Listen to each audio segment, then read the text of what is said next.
Oke, assalamualaikum warahmatullahi wabarakatuh. Suara saya sudah kedengaran.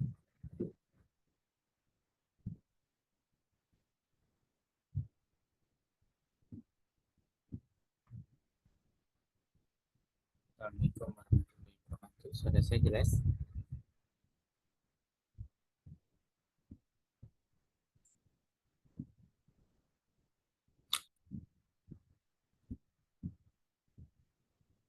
Jelas nggak suaranya? Jelas, Pak. Ya, sebelum mulai kita berdoa dulu supaya hari ini lancar kuliahnya.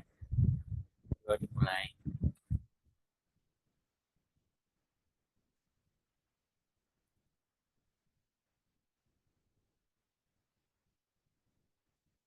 Amin, udah selesai.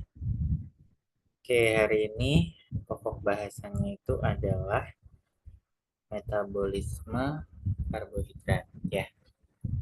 Jadi proses metabolisme ya ini melibatkan banyak sel ya. Yang selnya itu dimana kita ketahui ya dia terkoordinasi, tersistematis ya yang nantinya akan melibatkan enzim juga di dalamnya sehingga terjadi pembentukan suatu produk ya.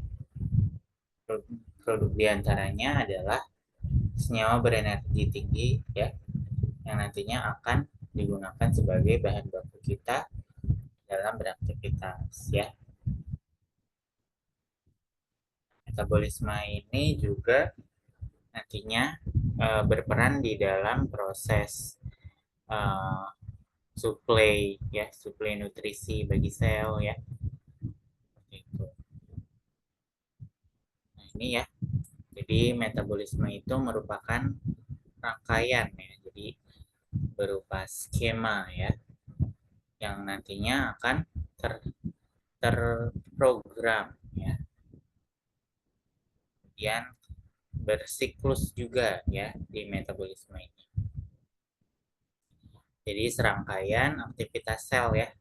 Jadi sel satu dengan yang lainnya itu terkoordinasi nantinya akan membentuk satu tujuan utama yaitu proses pembentukan energi ya yang di dalamnya itu ada ikut serta dari enzim-enzim yang ada di dalam tubuh kita ya. Nah, enzim-enzimnya itu banyak ya. Kita sudah belajar enzim di materi-materi sebelumnya ya. Enzim-enzimnya itu diantaranya ada heksokinase ya. Di heksokinase itu kan dia merubah glukosa menjadi glukosa fosfat ya. Kemudian ada enzim kinase ya.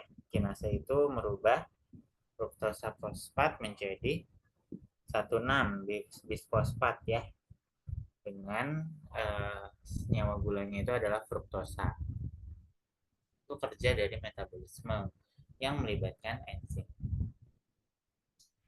Kemudian di sini ada fungsi metabolisme ya. Jadi di dalam tubuh kita itu ya eh, sudah terprogram ya. Jadi semisal kita melakukan eh, apa ya puasa gitu ya, sehingga asupan dari luarnya itu eh, kosong gitu ya. Nah, untuk terus memberikan nutrisi, tubuh secara alami melakukan katabolisme, katabolisme yang berasal dari cadangan-cadangan glukosa yang berasal dari makromolekul yang sudah ditimbun beberapa waktu ya yang sebelumnya. Itu misal dari lipid ya, beta oksidasi ya, ataupun dari glukosa ya, ada polimer gula ya berupa glikogen ya yang berasal dari gula otot. Nah, itu merupakan sumber sumber bahan baku kita selama kita tidak memperoleh asupan dari luar ya atau dari makanan. Nah, oleh karena itu di sini fungsi metabolisme memperoleh energi kimia ya. Kita akan memperoleh energi ya dari degradasi sari makanan ya. Jadi semisal kita eh, belum makan gitu ya, gemeteran gitu ya. Nah, begitu kita sudah makan ya, dari asupan yang sudah kita makan itu akan pecah ya sari makanan yang nantinya akan memasukkan glukosa ke dalam sel sehingga memberikan energi ya. Seperti misalnya kita konsumsi uh, protein ya. Nah, di protein itu kan makromolekul. Unitnya itu adalah asam amino. Itu juga berperan. Atau misalnya kita konsumsi karbohidrat, nasi ya. Nah, di nasi itu nantinya akan diuraikan menjadi molekul yang lebih kecil sehingga bisa masuk ke dalam sel ya. Nah, penyusunnya itu adalah glukosa. Nah, dari glukosa masuk ke dalam sel di mitokondria nanti akan diproses ya, diproses sehingga nutrisinya bisa diedarkan ke dalam seluruh sel yang ada di organ tubuh kita. Jadi kita bisa berpikir ya, itu peran serta dari glukosa yang masuk ke dalam sel ya, energi ya. Kemudian yang kedua ada mengubah molekul nutrien menjadi molekul kecil ya. Jadi dari nutrien disederhanakan lagi menjadi molekul kecil ya. Ini adalah proses metabolisme ya. Seperti misalnya asupan nutrisinya itu mengandung elektrolit ya.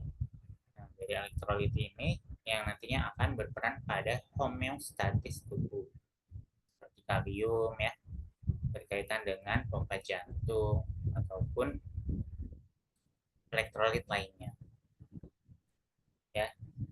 Kemudian menggabungkan molekul kecil tersebut menjadi makromolekul ya, diantaranya adalah protein, asam nukleat, lipid, polisakarida ya. Jadi dari molekul kecil yang sudah diuraikan bisa dilakukan proses penggabungannya itu membentuk makromolekul kembali. Di antaranya ada lipid ya, berarti gabungan dari asam lemak bebas dan gliserol satu dengan lainnya membentuk ikatan ya, sehingga terbentuk makromolekul ya. Itu adalah fungsi dari metabolisme. Kemudian ada proses pembentukan atau pendegradasian dari biomolekul yang berperan dalam fungsi khusus, seperti misalnya di hormon ya. Di hormon nanti akan terbentuk estrogen, progesteron. Nah, itu adalah metabolisme dari lipid ya, sehingga bisa memberikan apa ya, dominasi ya pada suatu organ vital yang ada pada makhluk gitu ya. Nah, di sini ya metabolisme itu ada 3 ya. Ada penguraian ya atau katabolisme. Di penguraian ini ya nantinya dia akan menyederhanakan. Nah, ini ya produknya itu dalam prosesnya itu dia menghasilkan energi. Seperti proses pembentukan ATP ya, dia menghasilkan energi. Kemudian yang kedua ada anabolisme atau biosintesis. Nah, di biosintesis ini itu proses pembentukan. Nah, pembentukan suatu produk. Ya, produknya itu ya nantinya akan berperan dalam proses homeostatis tubuh. Ya, di sini di proses biosintesis ini membutuhkan energi. Dan ada amfibolik ya. Amfibolik ini adalah gabungan antara keduanya. Ya, gabungan antara anabolisme dan katabolisme. Nah, kita masuk ke pokok utama yaitu metabolisme karbohidrat ya. Sini banyak jalur ya di metabolisme karbohidrat ya. Ada glikolisis ya. Glikolisis ini ya, ini adalah pemecahan glukosa, nantinya akan melibatkan dua proses ya, ada yang aerob ya atau membutuhkan oksigen, ada yang anaerob tidak membutuhkan oksigen ya. Nah, kedua proses di glikolisis ini dia menghasilkan ATP ya atau senyawa berenergi tinggi ya. Seperti itu. Ada gluconeogenesis ya. Gluconeogenesis ini adalah pembentukan glukosa melalui jalur baru. Glikogenesis ya, pembentukan glikogen ya. glikogenolisis ya, pemecahan glikogen. Ya, kemudian ada jalur alternatif glukosa ya atau HMPasa ya atau pentosa fosfat pathway. Nah, yang pertama ada glikolisis ya. Nah, di sini glikolisis adalah pemecahan glukosa. Ya, jadi dia melibatkan dua proses ya. Ada yang aerob dengan oksigen ya, ada yang anaerob. Nah, untuk yang dengan oksigen di sini prosesnya melalui dua organel sel. Ada yang dari sitosol kemudian dilanjutkan di mitokondria. Nantinya dia akan masuk ke dalam membran ya, intermembran space yang ada di sel mitokondria. Kemudian hasil akhirnya itu berupa asam pirufat yang dioksidasi lebih lanjut menjadi CO2 dan H2. Kemudian ada juga menghasilkan lebih banyak ATP ya. Menghasilkan lebih banyak ATP ya, sebanyak 38. Kenapa? Karena dia melibatkan proses fosforilasi oksidatif ya. Di proses fosforilasi oksidatif di sini ya, ini banyak ya transport elektron yang terjadi di dalamnya. Kemudian di glikolisis anaerob di sini dia tidak membutuhkan oksigen, yang terjadi hanya di sitosol dan hasil akhirnya itu berupa asam laktat ya. Jadi hasil akhirnya itu berupa asam laktat. Nah, nantinya di glikolisis ini ya, nanti dia masuk ke dalam siklus Krebs. Nanti bisa diteruskan lagi ke dalam proses fosforilasi oksidatif. Nah, dari siklus Krebs bisa kita proses ya menjadi glikogenesis. Ya, nantinya akan menjadi glikogen dan glukolipid ya. Kemudian di siklus Krebs juga bisa diperoleh gluconeogenesis yang berasal dari makromolekul. Nanti hasil akhirnya itu memiliki 3 atom karbon ya untuk glikolisis. Nah, kenapa penting ya glukosa ya? Karena dia akan menghasilkan energi dalam bentuk ATP, adenosin trifosfat, yang bila dioksidasi secara aerob maupun anaerob dia menghasilkan jumlah ATP. Hanya jumlahnya saja yang berbeda. Lebih banyak ATP yang berasal dari proses aerob, sebanyak 38 ATP. Kemudian yang anaerob dia hanya 2 ATP. Kenapa? Karena nantinya akan diteruskan lagi ke dalam mitokondria dari sitosol. Kan kalau anaerob itu hanya di sitosol aja kan. Tapi kalau aerob dia 2 organel sel, yaitu sitosol dengan mitokondria. Nantinya juga akan diteruskan ke dalam 2 proses, yaitu dekarboksilasi oksidatif dan siklus Krebs. Ya. Nah, di sini ya tidak hanya menghasilkan ATP, tapi juga menghasilkan ekuivalen reduksi yang nantinya bisa berperan penting ya di dalam proses fosforilasi oksidatif. Ya, dia nantinya akan menghasilkan NADH ya dari 1 molekul pirufat dan 3 NADH dan 1 FADH2 dari 1 asetil-CoA yang berasal dari siklus Krebs. Ya, jadi ini tolong di garis bawahin. Jadi siklus Krebs ini menghasilkan 3 NADH dan 1 FADH per 1 asetil-CoA, dan di karboksilasi oksidatif dia menghasilkan NADH per 1 molekul pirufat. Nah, ini adalah proses dari glikolisis ya, terbagi menjadi 2 proses ya. Di antaranya ada endergonic reaction dengan exergonic reaction. Ya. Glukosa yang sudah disederhanakan ya dari karbohidrat ataupun dari molekul lain ya, nantinya akan dirubah menjadi G6P yang berasal dari enzim heksokinase.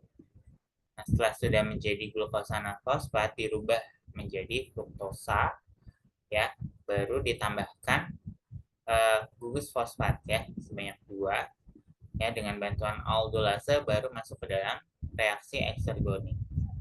Nah, di reaksi eksergonik dia bisa reversible ya, ada gliseraldehid 3 fosfat ya. Ada juga dihidroksiaseton fosfat atau DAP. Nah, keduanya itu bisa reversibel atau reaksinya bolak-balik. Nah, dengan bantuan enzim nantinya akan dibentuk bifosfogliserat. Nah, di sini dia menghasilkan ekivalen reduksi yaitu 2 NAD+ ya. Berasal dari 2 NAD+ ya menjadi 2 NADH ditambah ekivalen reduksinya atau elektron.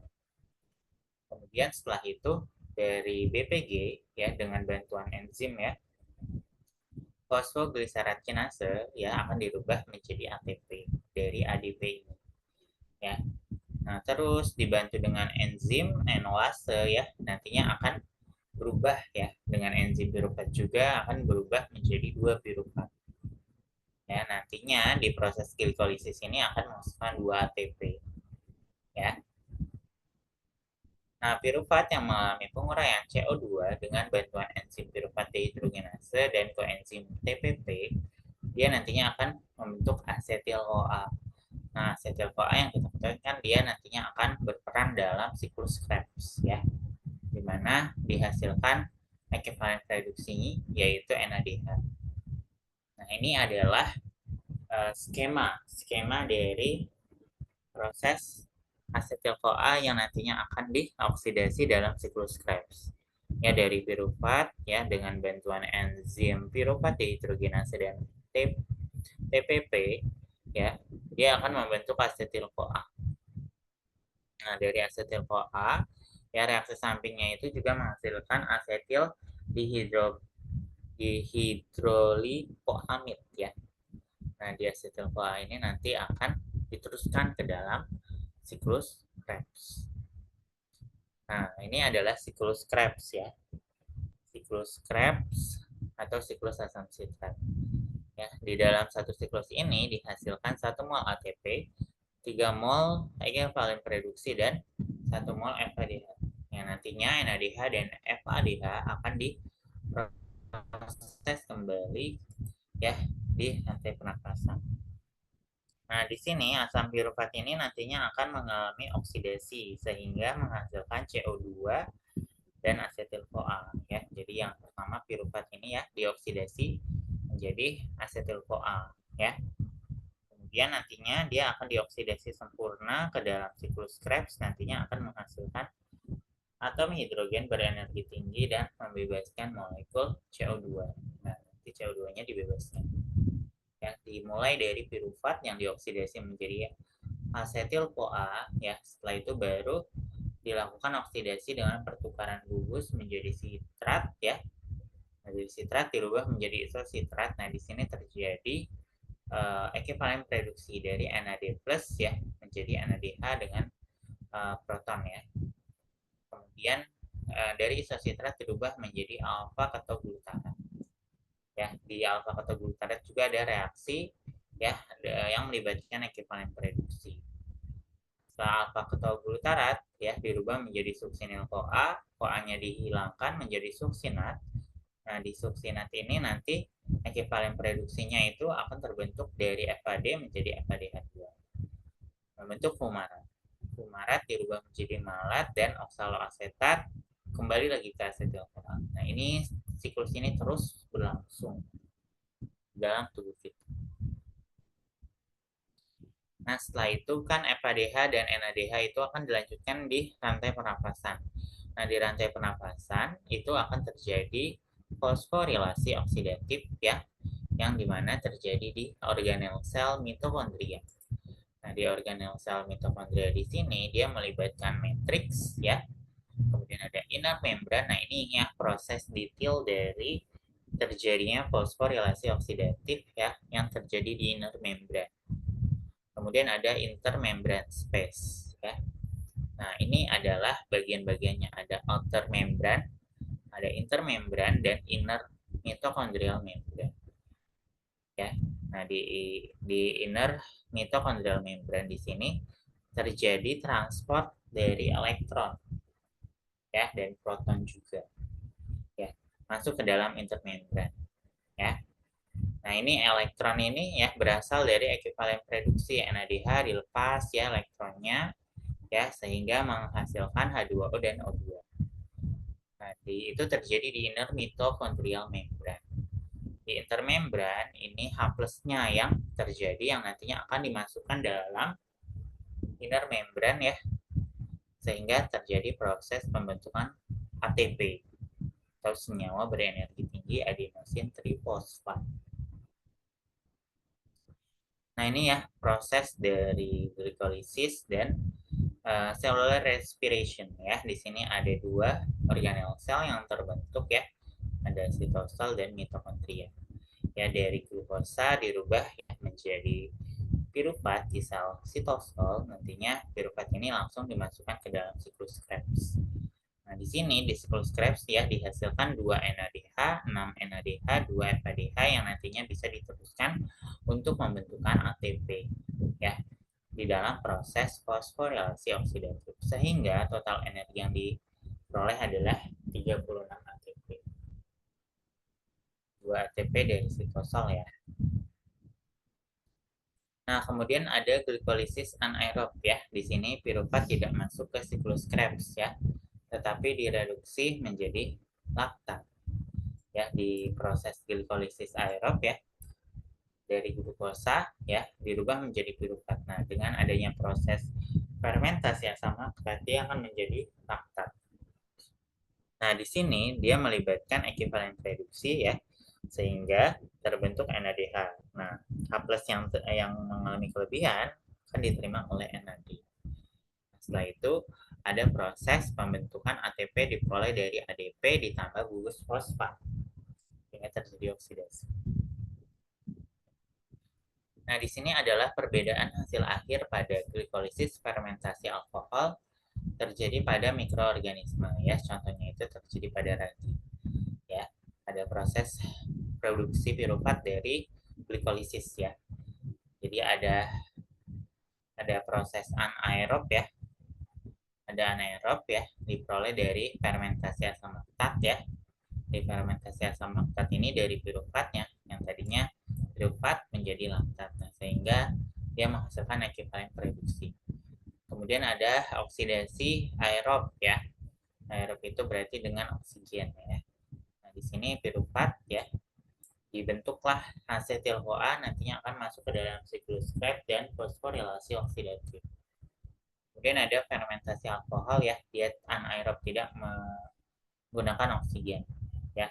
Dari pirufat menjadi asetaldehid baru menjadi etanol.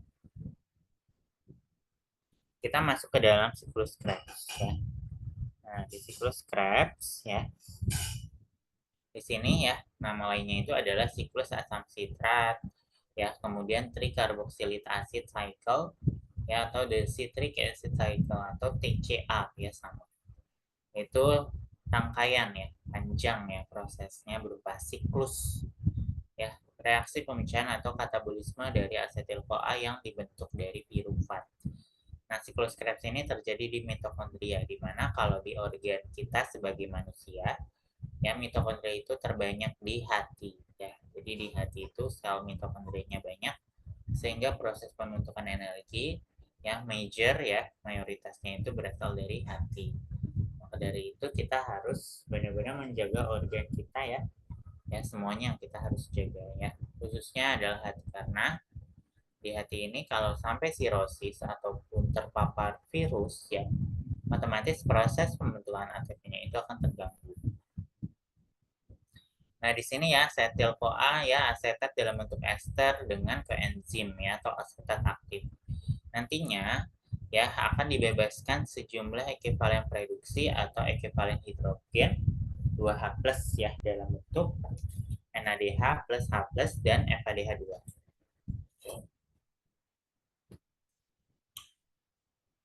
Nah, ini adalah proses siklus Krebs ya. Yang tadi ya, jadi dari pirufat dioksidasi menjadi asetil-CoA sehingga dibebaskan CO2. Kemudian dengan bantuan enzim dia akan dirubah menjadi sitrat ya dan menjadi isositrat ya. Dari isositrat ini terjadi pelepasan ekivalen reduksi ya. NAD+ menjadi NADH dan H+ ya, dibebaskan juga CO2. Dari isositrat ini akan terbentuk alfa ketoglutarat suksinil-CoA ya. Nanti CoA-nya dihilangkan menjadi suksinat, baru berubah menjadi fumarat, maka oksaloasetat baru kembali lagi ke asetil-CoA. Nah, di sini CO2-nya itu dibebaskan dan proses pembebasan ekivalen reduksi juga terjadi ya, dari NADH plus menjadi NADH ya. Nah, sehingga akan terjadi pembentukan ATP ya, dari suksinil ke suksinat. Dari GDP menjadi GTP ya, nanti reaksi sampingnya itu ADP dirubah menjadi ATP.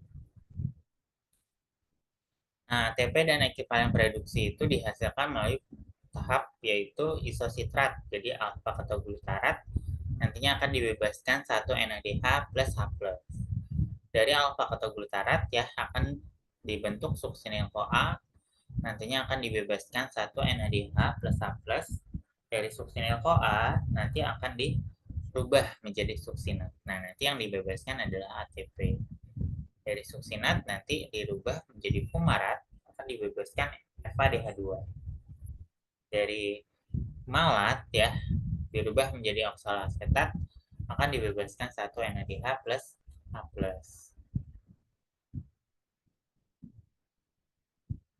Nah, siklus Krebs ini terjadi di mitokondria ya. Hati itu adalah organ yang banyak memproduksi ATP. Nah, ini adalah proses yang terjadi di sel hewan ya.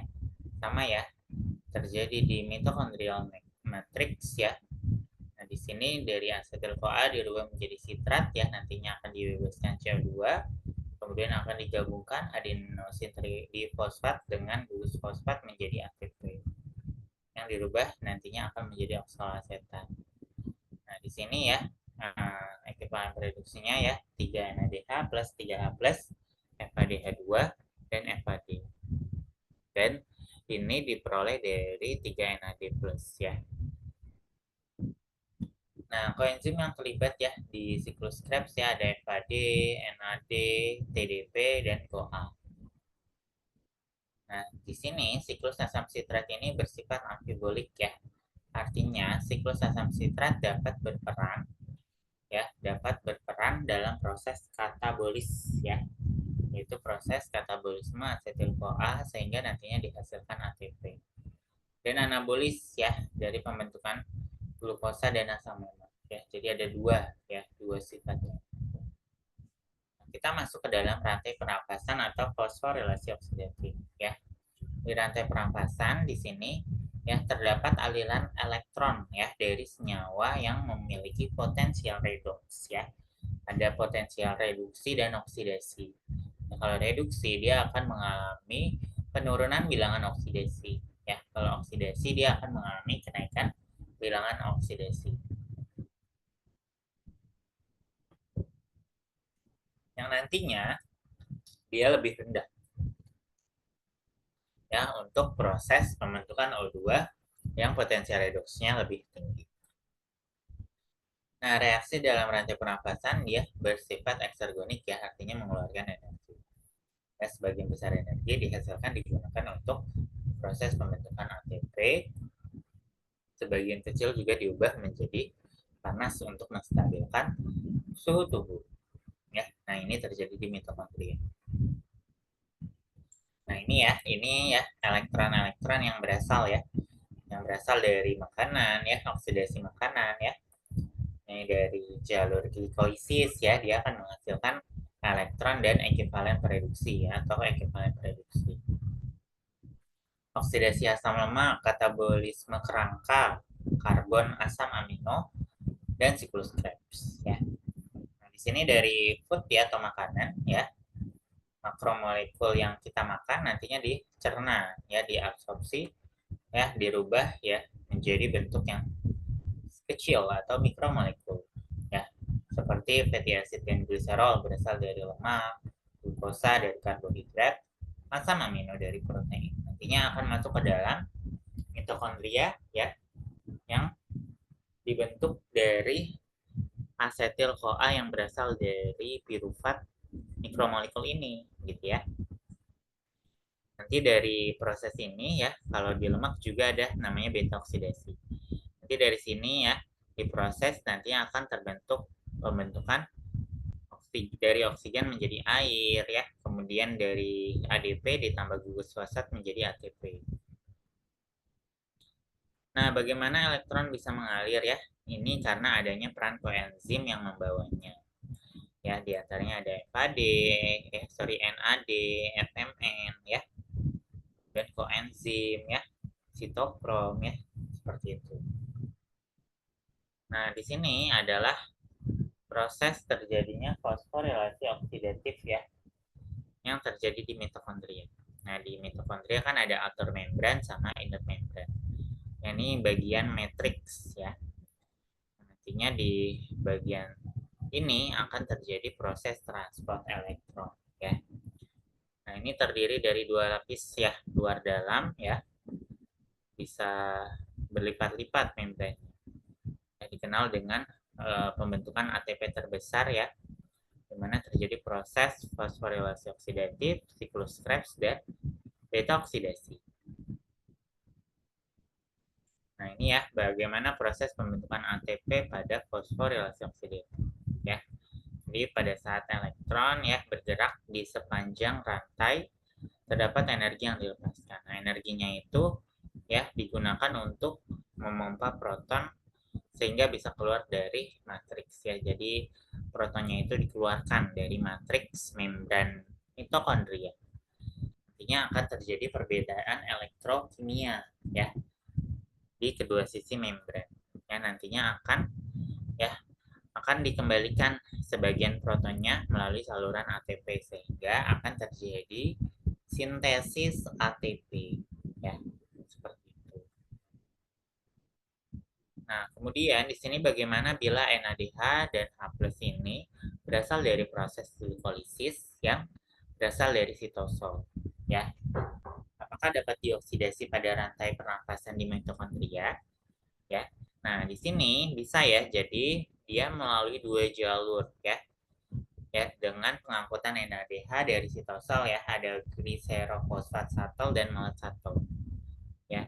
Nah, di sini rantai pernafasan ya itu terjadi di mitokondria ya, nantinya NADH plus H+ dia akan dioksidasi di luar mitokondria, tapi masih dalam satu organel ya, di sitosol. Nanti diangkut sehingga bisa menembus membran mitokondria. Nah, ini ya, ini prosesnya ya. Jadi dia menembus dari membran mitokondria ya. Jadi transport dari ekivalen reduksi yang ada di respirasi pernapasan ya. Jadi dia mentransfer dari protonnya ke dalam inner membran mitokondria. Ya. Ini terdiri dari site 1, 2, dan 3 ya. Ini adalah koenzim-koenzim yang membawanya ya. Ada FAD, NAD ya. Nah, ekivalen reduksi yang masuk ke dalam rantai pernapasan dibawa oleh koenzim ya, NAD dan FAD atau FMN. Nantinya akan dihasilkan pada proses glikolisis yang tidak mudah masuk ke dalam mitokondria. Oleh karena itu perlu adanya dua shuttle ya, malate shuttle dan gliserofosfat shuttle. Nah, ini malate shuttle ya. Jadi prinsip NADH ditransfer dari sitosol sampai ke mitokondria dalam bentuk NADH juga. Nah, di sini ya dari sitosol kemudian dipisahkan oleh inner membrane yang ada di mitokondria dari malat ya, langsung ditransfer ke dalam mitokondria dengan bantuan malat dehidrogenase. Nanti dirubah menjadi oksaloasetat. Nah, hal yang sama juga terjadi penguraian dari ekivalen reduksi ya, NAD+ menjadi NADH plus H+. Dari oksaloasetat dengan bantuan enzim transaminase, dia akan dirubah menjadi alpha Kg. Dari alpha Kg baru masuk ke dalam inner membrane, ke dalam sitosol, dirubah lagi ke oksaloasetat. Gitu seterusnya.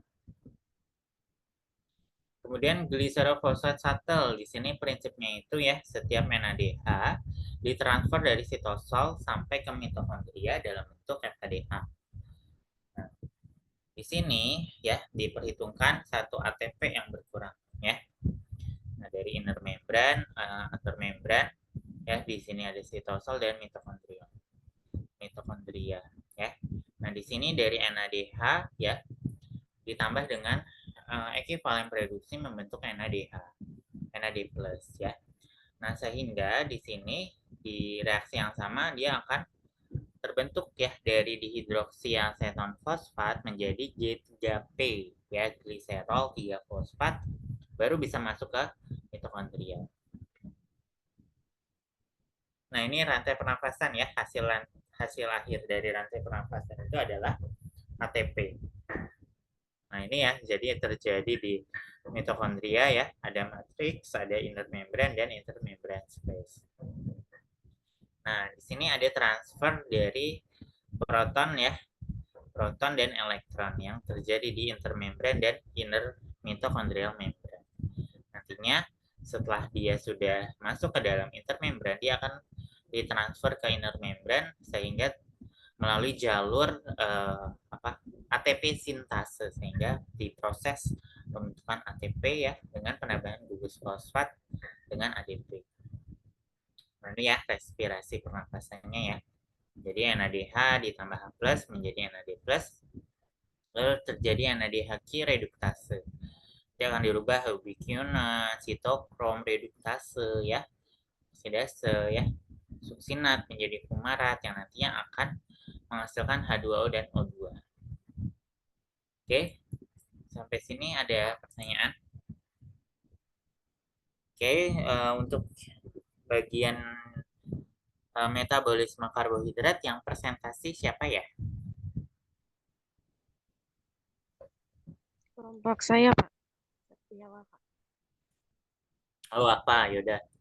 Wafa sama siapa Wafa? Sama Kak Sally, Kak Maya, dan Kak Lulu. Oke, silahkan di share screen ya. Baik, Pak.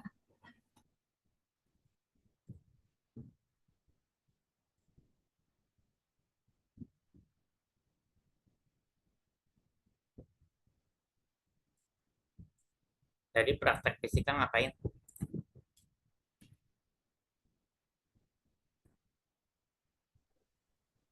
Pakai spektro ya?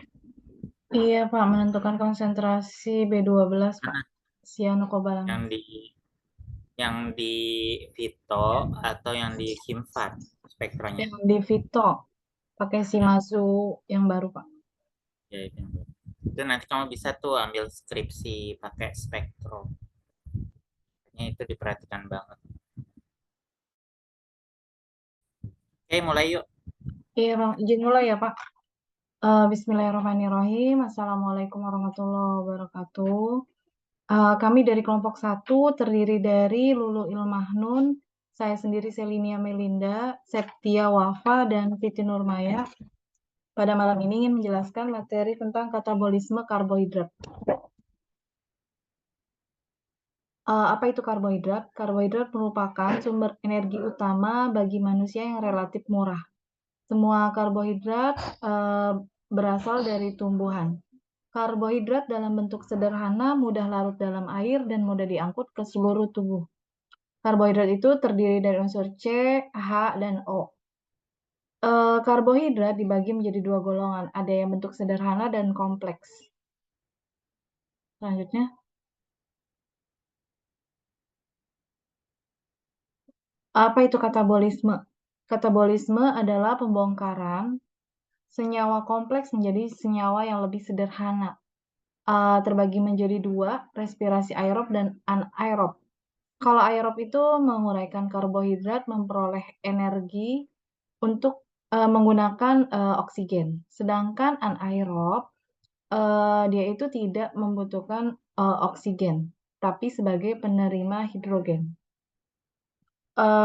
Ini persamaan reaksinya di mana dia itu diurai lagi mengalami katabolisme menjadi CO2, H2O, dan menghasilkan energi. Kemudian respirasi aerob itu ada namanya glikolisis yang terjadi di sitoplasma. Kemudian terjadi juga siklus Krebs di mitokondria dan sistem transport elektron di membran dalam mitokondria. Selanjutnya, yang pertama glikolisis. Glikolisis itu merupakan oksidasi glukosa menjadi 2 molekul asam pirufat. Selanjutnya, mekanisme glikolisis. Yang pertama itu tahap pemecahan glukosa, di mana 2 molekul glukosa itu dipecah menjadi 2 molekul gliseraldehid 3 fosfat. Kemudian tahap yang kedua, pengubahan gliseraldehid. Tahap pengubahan gliseraldehid fosfat menjadi asam pirufat. Selanjutnya, di mana tahap persiapannya itu dia memerlukan 2 molekul ATP dan dia itu memecah atau mengubah gula heksosa menjadi molekul 2 triose fosfat. Dan tahap pengembaliannya yaitu 4 ATP, 2 molekul pirufat, dan 2 molekul NADH dan H+. Selanjutnya, tahap yang pertama ini ada fosforilasi glukosa. Reaksi yang terjadi, reaksi irreversibel, dan heksokinasenya itu berfungsi dalam transfer gugus fosfat pada molekul heksosa. Memerlukan reagen atau katalisis Mg terdapat di semua jenis sel, dan sel hepatoksit mengandung glukokinase, sejenis heksosa tapi lebih spesifik untuk glukosa. Tahap kedua, dikatalisis oleh fosfoglukoisomerase, perubahan isomer dari aldosa ke ketosa. Reaksi berlangsung dengan cepat karena standar energi bebas yang kecil. Enzim memerlukan magnesium dan spesifik untuk substratnya. Selanjutnya, kemudian tahap yang ketiga, dikatalisis oleh PFK atau fosfofruktokinase. Secara alosterik diatur oleh AMP, ADP, ATP, dan sitratnya itu off. Merupakan titik regulasi glikolisis yang utama. Pada kondisi in vivo, reaksinya itu berlangsung secara irreversibel.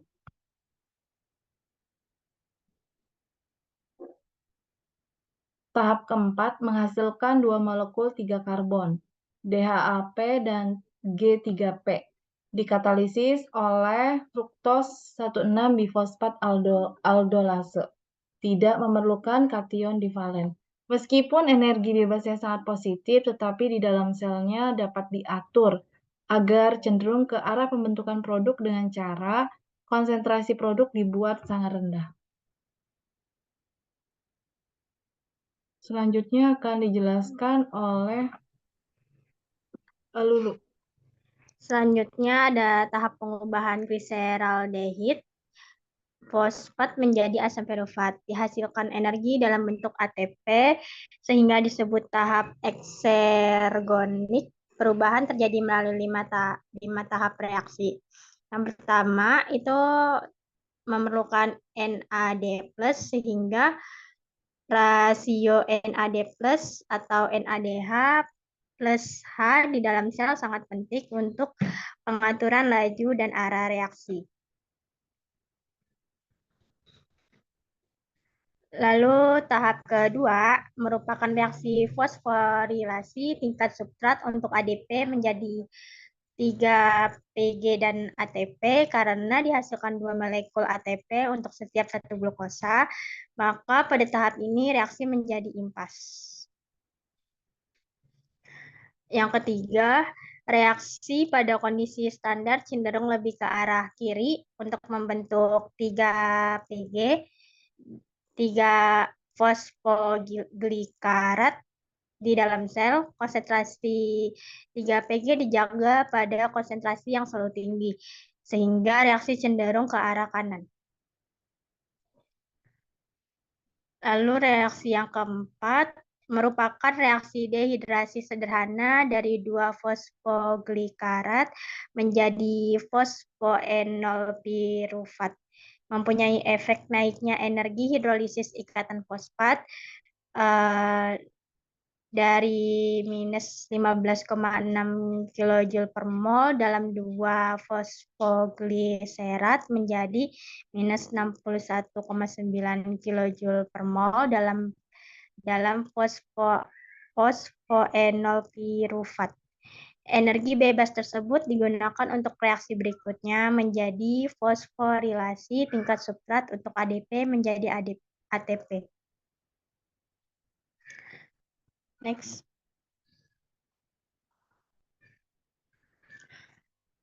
Lalu ada tahapan yang kelima.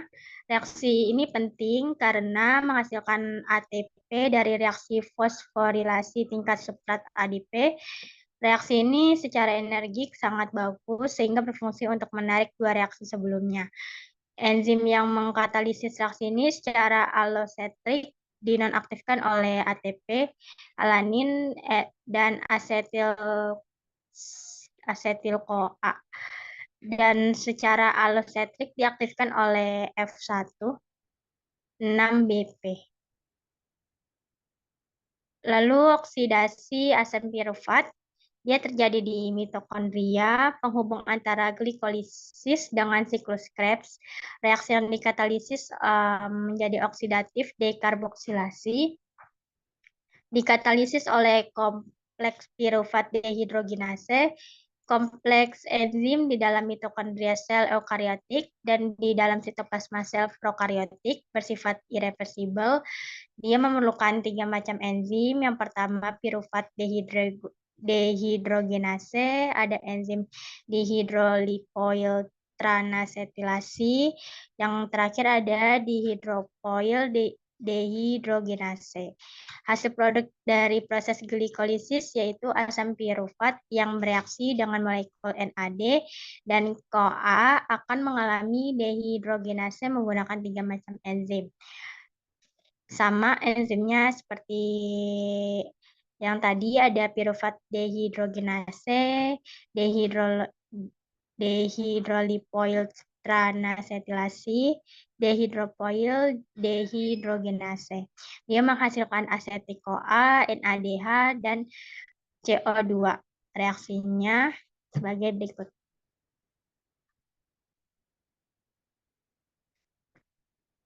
Enzim pirufat dehidrogenase kompleks terdiri dari 3 enzim, yaitu pirufat dehidrogenase, dehidrolipoil tranasetilasi, dan dehidrolipoil dehidrogenase.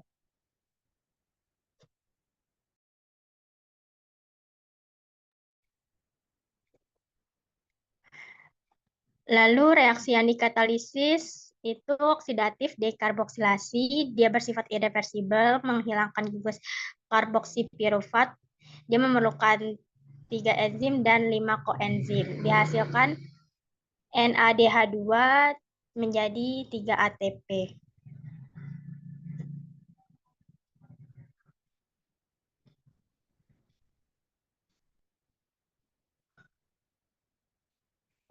Lalu mekanisme pirufat dehidrogenase kompleks, dia senyawa intermediate yang dihasilkan dalam reaksi ini tetap menempel pada enzimnya. Selanjutnya, regulasi pirufat dehidrogenase kompleks melalui modification of S1.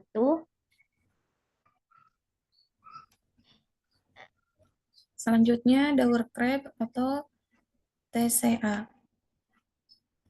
Berfungsi mengoksidasi hasil glikolisis MJD CO2 dan juga menyimpan energi ke bentuk molekul berenergi tinggi seperti ATP, NADH, PADH2. Sentral dalam siklus oksidatif dalam respirasi menjadi di mana semua makromolekul dikatabolis atau karbohidrat, lipid, dan protein. Untuk kelangsungannya membutuhkan NAD, FAD, ADV, PYR, dan OAA, menghasilkan senyawa intermedier yang penting, menjadi asetil CoA, alpha-KG, dan OAA, merupakan prekursor untuk biosintesis makromolekul sampai makromolekul. Selanjutnya berfungsi dalam katabolisme dan juga anabolisme, menjadi amfibolik. Katabolisme menjadi memproduksi molekul berenergi tinggi. Anabolisme menjadi memproduksi intermedier untuk prekursor biosintesis makromolekul. Berbagai daur mengambil senyawa antara dalam siklus Krebs menjadi berkurang, harus ada mekanisme untuk mengganti senyawa antara tadi menjadi daur anaplerotik. Dalam setiap siklus, satu gugus asetil atau molekul 2C masuk dan keluar sebagai 2 molekul CO2. Dalam setiap siklus, OAA digunakan untuk membentuk sitrat, menjadi setelah mengalami reaksi yang panjang, kembali diperoleh OAA, terdiri dari 8 reaksi, 4 MrPKN oksidasi menjadi di mana energi digunakan untuk mereduksi NAD dan FAD. Dihasilkan 2 ATP, 8 NADH, 2 PADH2. Tidak diperlukan O2 pada TCA, tetapi digunakan pada fosforilasi oksidatif, menjadi untuk memberi pasokan NAD, SHG piruvat dapat diubah menjadi asetil KOA. Selanjutnya, glikolisis versi TCA. Untuk glikolisisnya, reaksi berjalan linear. Lokasi di sitoplasma, sedangkan TCA reaksi siklis letak di matriks mitokondria.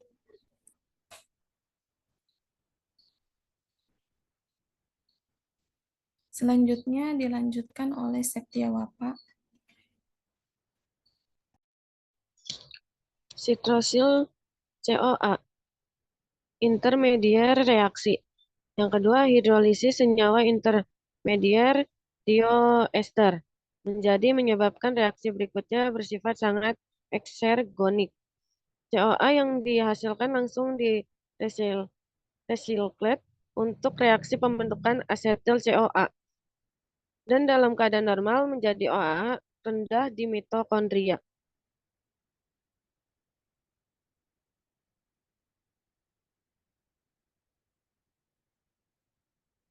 Enzim tersedia dalam mitokondria. Ada 2 macam enzim. Yang pertama memerlukan NAD dan yang kedua memerlukan NADP. NADP dependent enzim terdapat di matriks mitokondria dan sitosol.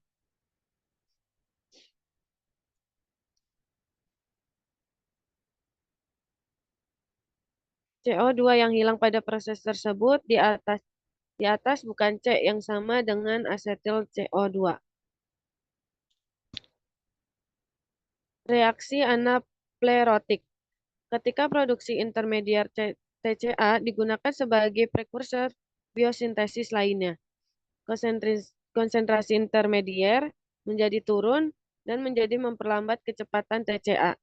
Ada 5 reaksi. Yang pertama ada piruvat, yaitu AA dengan enzim PYR karboksilase.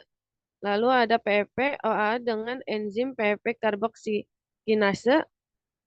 Lalu ada PEP menjadi OAA dengan enzim PEP karboksilase. Lalu ada piruvat menjadi malat dengan enzim malat.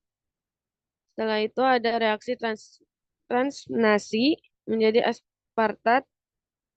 Lalu menjadi OAA dan glutamat dan menjadi AKG.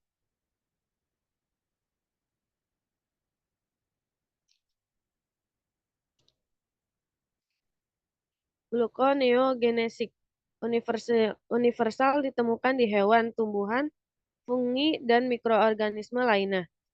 10 tahap reaksi dan 7 diantaranya merupakan kebalikan glikolisis. Pengubahan piruvat menjadi PEP menjadi memerlukan bypass reaksi. Piruvat dari sitosol dibawa ke dalam mitokondria terlebih dahulu. Lalu fruktosa 1,6 BP menjadi F6P, menjadi reaksi bipas kedua. Reaksi dikatalisis oleh F1,6 bifosfatase.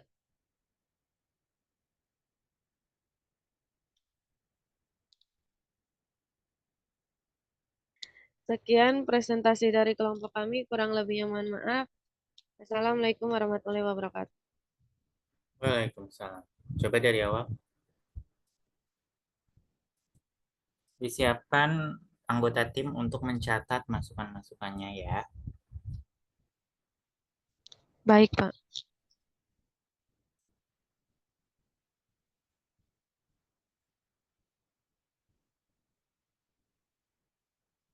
Oke, dibesarkan.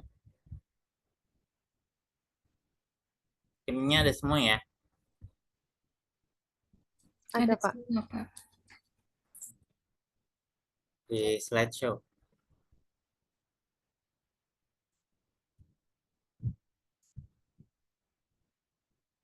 Oke, karbohidrat.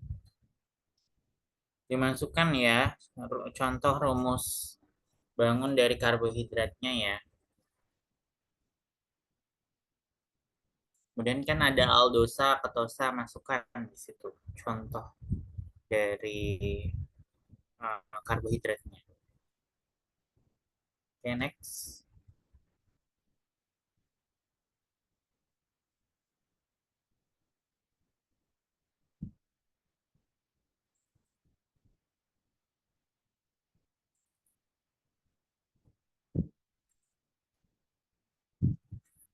Oke, ini katabolisme. Nah, ini respirasi aerob ya. Disandingkan perbedaan aerob sama anaerob sampai kepada ATP-nya berapa. Serta skemanya, ya skema respirasi aerob dan anaerob. Masukkan ya.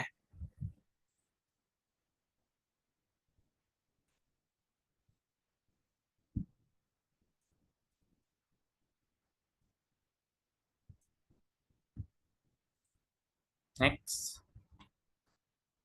Nah, ini glikolisis ya. Oke, next. Nah, ini mekanismenya ya. Oke, next.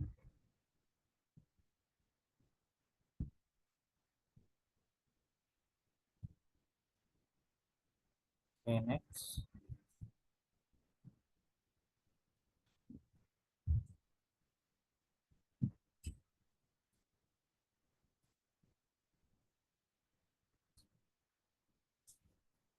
Nah, yang ditambahkan kenapa dia memerlukan magnesium.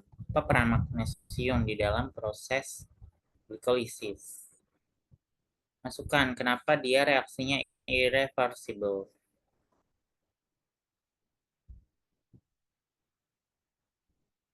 Nah, masukkan juga glukokinase ya. Struktur kimianya, ya enzimnya ya. Oke, next.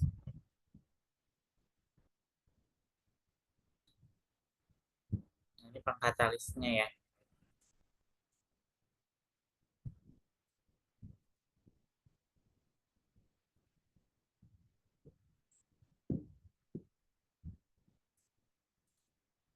Nah, itu dimasukkan ya. Spesifik substratnya apa ya? Tambahkan ya. Next.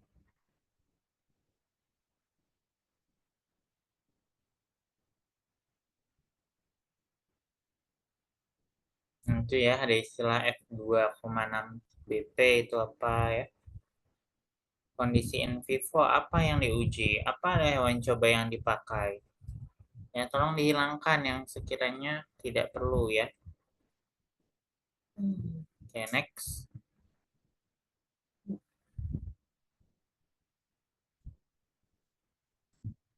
Nah, itu ya, ada DHP G3P ya. Tambahkan ya. Next.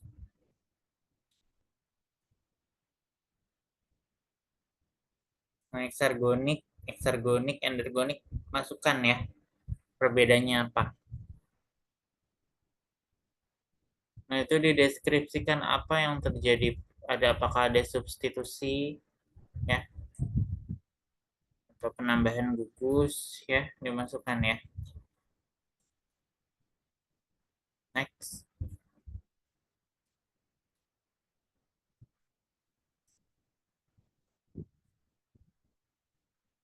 Oke, oke, next.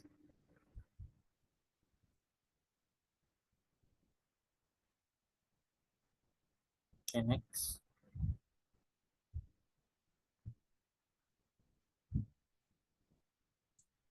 Daftar pustakanya nanti dicantumkan ya. Next.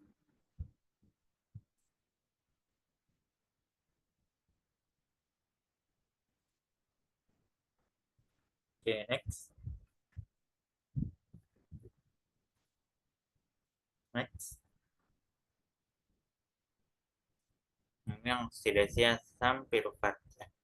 Masukkan ya, asam pirufat itu rumus kimianya seperti apa.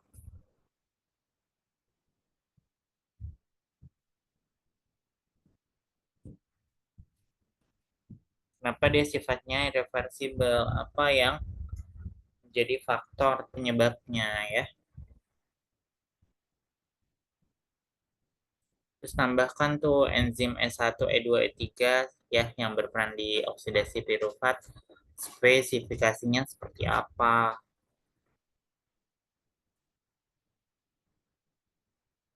Next. Oke, nah ini enzimnya ya. Next.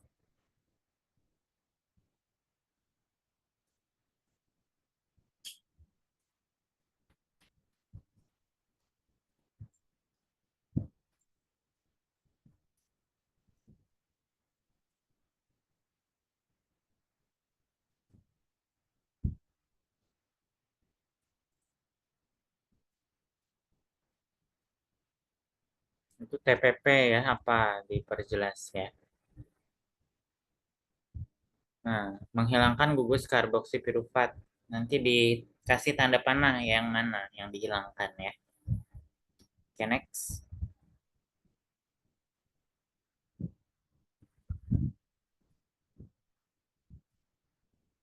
Mana senyawa intermediate-nya mana? Dikasih tanda panah ya. Next. Oh ya, narasi dari skema tersebut ya disisipkan satu slide ya. Coba kembali yang tadi. Nah, yang ini ya dinarasikan, sebelumnya juga.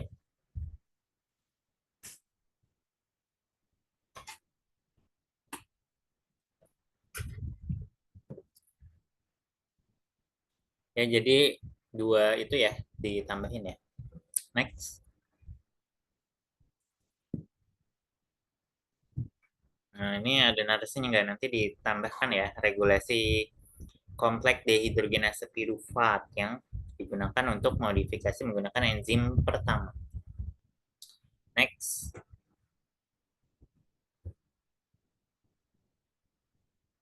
Nah, ini ya, siklus Krebs. Dituliskan narasi-narasinya ya.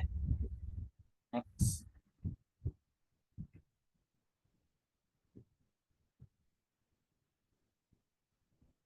Nah, sebelumnya deh. Itu kan ada kondensasi, dehydration, hydration, oxidative decarboxylation. Nah, itu dijabarkan ya. Apa itu maksudnya ya? Dehidrasi ya. Penambahan gugus H2O ya. Dehydrogenation, kehilangan gugus hidrogen ya. Dimasukkan ya. Next. Oke, ini udah oke, next.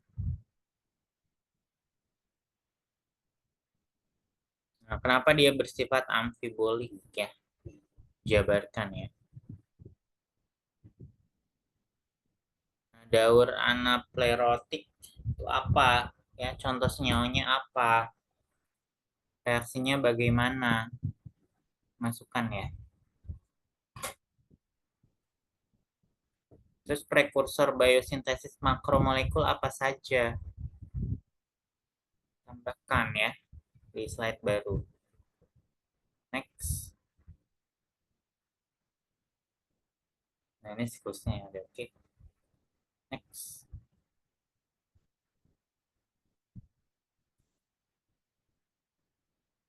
Oke, next. Nah, ini reaksi sitrat sintase.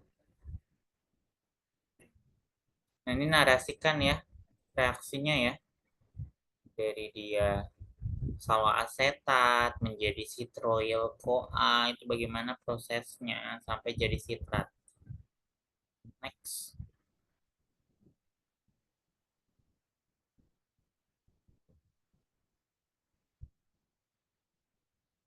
Ini udah reaksinya ya.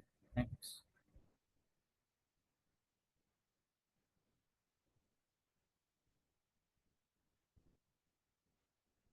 Oke, next. Dimasukkan ya terjadinya di dalam sel yang inner membran, outer membran, intermediate space, intermembran space. Masukkan ya. Itu di fosforilasi oksidatif ya kalau nggak salah ya. Tambahkan ya. Oke, next. Oke, ini prosesnya next.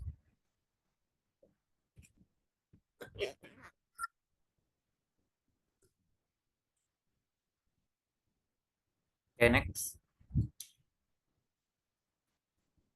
Nah, ini reaksi analflerotik.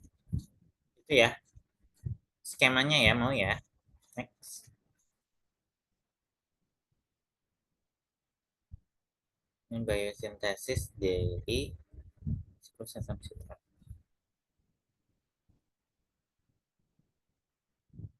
Nah, ini ditambahkan nih, cari enzim-enzim yang berperan di dalam biosintesis Mayer ya. Jadi kan mayoritasnya ya yang terjadi di siklus asam sitrat. Jadi ini lengkapi enzim-enzim yang terlibat ya. Next. Ini gluconeogenesis ya. Next. Narasinya ya, narasi reaksinya. Oke, next. Next.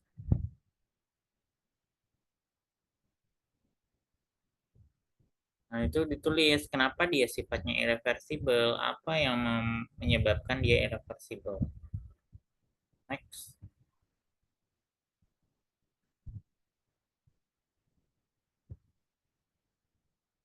Nah, ini dinarasikan ya.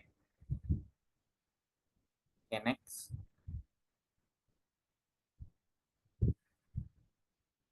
Oh, ini udah komprehensif ya. Oke, next.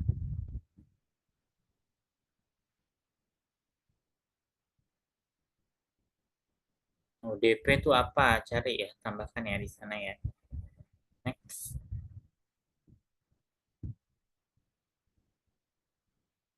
Itu maksudnya apa? Tambahkan di narasinya. Kaitan glikogen core. Apa itu glikogen core? Next. Ini di itu aja. Translate ya. Apa di branching enzim itu apa? Contohnya apa? Oke, next.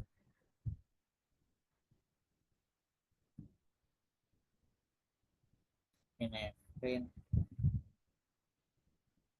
Ini proses apa? Ditulis judulnya. Next.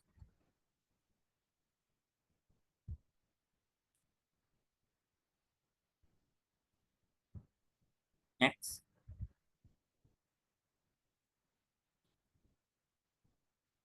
Dah, oke. Itu ya masukannya ya. Oke, kalau sudah, saya masuk dulu ke Zoom.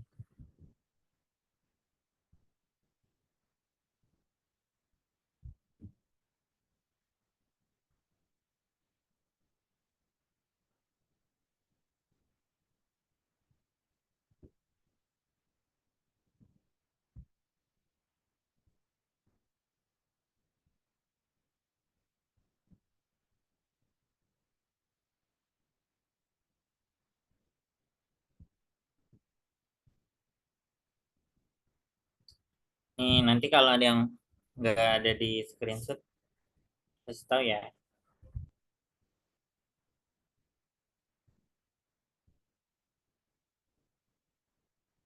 Oke, kami ingetin saya untuk input absen ya. Sampai sini ada pertanyaan? Jelas ya? Jadi nanti dibaca lagi materinya, nanti diperbaiki lagi masukannya. Saya tunggu 1 minggu. Ya, nanti setelah itu baru saya upload materi saya. Ya. Oke, kalau sudah cukup, terima kasih. Selamat malam. Wassalamualaikum warahmatullahi wabarakatuh. Waalaikumsalam warahmatullahi Terima kasih, Bang. wabarakatuh. Terima kasih, Ya. Bapak.